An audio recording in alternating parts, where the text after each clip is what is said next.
Hello વિદ્યાર્થી મિત્રો, આજે આપણે પૂરક મૂલ્યાંકન 2 લઈશું। એમાં આજે પહેલું પેપર હતું પર્યાવરણ ધોરણ 5 એટલે કે આસપાસ હતું। તો આપણે એ પર્યાવરણમાં પેપરનું આપણે સોલ્યુશન કરીશું। તો પહેલા પ્રશ્નમાં શું કહે છે કે નીચેના દરેક પ્રશ્નના ઉત્તર માટે આપેલા વિકલ્પોમાંથી સાચો વિકલ્પ શોધીને તેનો ક્રમઅક્ષર પ્રશ્નની સામે આપેલ ખાનામાં લખો। એમાં પહેલો પ્રશ્ન છે કે 4 રસ્તા પર કઈ સિગ્નલ લાઇટ થતાં વાહનો થોભી જાય? તો કે ડી એટલે કે લાલ આવશે।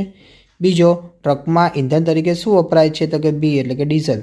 ત્રીજો, શ્રીનગરમાં આવતા પ્રવાસીઓ શામાં રહેવાનું વધુ પસંદ કરે છે? તો કે સી એટલે કે હાઉસ બોટ। ચોથો, કઈ આપત્તિ સમુદ્રમાં આવે છે અને કિનારાની આસપાસ ઉનાળત સર્જે છે? તો કે બી એટલે કે સુનામી આવશે। પાંચમો, ગરમ હવા માટે શું સાચું છે? તો કે બી એટલે કે નીચેથી ઉપર તરફ જાય છે।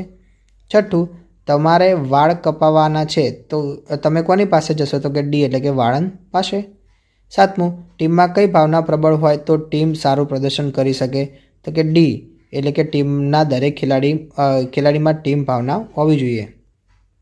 આઠમો, નદી પર મોટો બંધ બાંધવાનો હોવાથી ખેડી ગામના લોકોએ શું કરવું પડશે? તો કે સી એટલે કે ગામ અને જમીન છોડીને જવું પડશે। પ્રશ્ન બીજો લઈશું। એમાં યોગ્ય શબ્દ વડે નીચેના દરેક વિધાનમાં ખાલી જગ્યા પૂરો।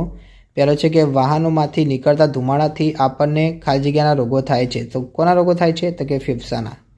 બીજો, પહાડી પ્રદેશમાં ચાંગપા જાતિના લોકો ઘેટા બકરાને રાખવાની જગ્યાને ખાલી જગ્યા કહે છે? તો કે લેખા। ત્રીજો, તાશીનું ઘર અંદરથી ખાલી જગ્યા જેવું લાગતું હતું? તો કે તબેલા। ચોથો, મોંથી નજીક હાથ રાખીને ફૂંક મારવાથી હાથ પર ખાલી જગ્યા આવવાનો અનુભવ થાય છે? તો કે ગરમ। પાંચમું, સંગીતનું ખાલી જગ્યા નામનું સાધન લાકડાની દાંડી અથવા હાથની થાપટ વડે વગાડવામાં આવે છે? તો કે ઢોલક। છઠ્ઠું, સ્વચ્છતા એ આરોગ્યની ખાલી જગ્યા છે? તો કે ચાવી। સાતમું, લોકો ગાંધીજીને ખાલી જગ્યાના નામથી ઓળખે છે? તો કે બાપુ। આઠમું, પક્ષીઓના અવાજોને ખાલી જગ્યા કહેવામાં આવે છે? તો કે કલરવ। પ્રશ્ન ત્રીજો લઈશું। તો કહે છે કે નીચેના વિધાનોમાંથી સાચા વિધાનોની સામે સાચાની અને ખોટા વિધાનોની સામે ખોટાની નિશાની કરવાની છે। પહેલો છે કે લાકડા અને છાણાનો બળતણ તરીકે ઉપયોગ કરવાથી પ્રદૂષણ ફેલાતું નથી? તો કે ખોટું। બીજો, સૂર્ય એ ઉર્જાનો મૂળભૂત સ્ત્રોત છે? તો કે સાચું। ત્રીજો, મનાલી કાશ્મીરમાં આવેલું સ્થળ છે? તો કે ખોટું। ચોથું, વાંસળી મોંની ફૂંક વડે વગાડવામાં આવતું સંગીતનું સાધન છે? તો કે સાચું। પાંચમું, ગાંધીજીએ ગાંધીનગરમાં આશ્રમની સ્થાપના કરી? તો કે ખોટું। છઠ્ઠું, મહાદેવભાઈના દીકરા નારાયણભાઈ નાના હતા ત્યારથી ગાંધીજી સાથે રહેતા હતા? તો કે સાચું। સાતમું, ખેડી ગામના વડીલો બાળકોને નૃત્ય અને ઢોલ વગાડતા શીખવતા હતા? તો કે સાચું। આઠમું, મુંબઈમાં અનુજે નવું મકાન ખરીદી લીધું હતું? તો કે ખોટું। પ્રશ્ન 4 લઈશું। એમાં જોડકા છે તો પહેલામાં ત્રીજું આવશે, બીજામાં ચોથું, ત્રીજામાં પાંચમું, ચોથામાં પહેલું આવશે। બ લઈશું તો કે નીચે આપેલી રમતોનું ઘરમાં રમાતી રમતો અને ઘરની બહાર રમાતી રમતોમાં વર્ગીકરણ કરવાનું છે। તો ઘરમાં રમાતી રમતો એટલે કે ઇન્ડોર રમત કહેવાય તો કઈ આવે? તો કે સાપ સીડી, કેરમ, કોડિયો અને લૂડો। ઘરની બહાર રમાતી રમતોમાં કઈ આવશે? તો કે કબડ્ડી, ખોખો, બેડમિન્ટન અને બાસ્કેટબોલ।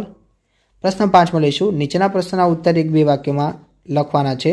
પહેલો છે, કયા વાહનો પેટ્રોલ અને ડીઝલ વગર ચાલે છે? તો કે સાયકલ અને પેડલ રિક્ષા પેટ્રોલ અને ડીઝલ વગર ચાલે છે। અમુક શહેરોમાં રિક્ષા, કાર અને બસ પેટ્રોલ અને ડીઝલ વગર ચાલે છે। બીજો, લેહ કેવો વિસ્તાર છે? તેને શું કહેવાય? તો કે લેહ ઊંચો, સૂકો, ઠંડો અને સપાટ વિસ્તાર છે, તેને ઠંડુ રણ કહેવાય છે। ત્રીજો, ચાંગપા લોકો સવારી માટે અને માલવહન માટે શાનો ઉપયોગ કરે છે? તો કે ચાંગપા લોકો સવારી માટે અને માલવહન માટે ઘોડા અને યાકનો ઉપયોગ કરે છે। ચોથો, આપત્તિના મુખ્ય પ્રકારો જણાવો। તો કે આપત્તિના મુખ્ય 2 પ્રકાર છે, એક કુદરતી આપત્તિ, બીજી માનવ સર્જિત આપત્તિ। પાંચમો, ઉશ્વાસ એટલે શું? તો કે નાક વાટે બહાર કાઢવામાં આવતી હવાને ઉશ્વાસ કહેવાય છે। છઠ્ઠો, હૃદયના ધબકારા સામાન્ય કરતાં ક્યારે વધી જાય છે? તો કે આપણે જ્યારે વ્યાયામ કરીએ છીએ, દોડીએ છીએ કે રમતો રમીએ છીએ ત્યારે હૃદયના ધબકારા સામાન્ય કરતાં વધી જાય છે। સાતમો, તમારી શાળામાં શાની સફાઈ કરવામાં આવે છે? તો કે અમારી શાળામાં રૂમની, લોબીની, મેદાનની તથા હોલની સફાઈ કરવામાં આવે છે।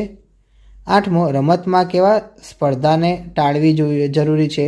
તો કે રમતમાં ટીમમાં ખેલદિલી વિનાની અને ક્રમાંક માટેની સ્પર્ધા ટાળવી જરૂરી છે।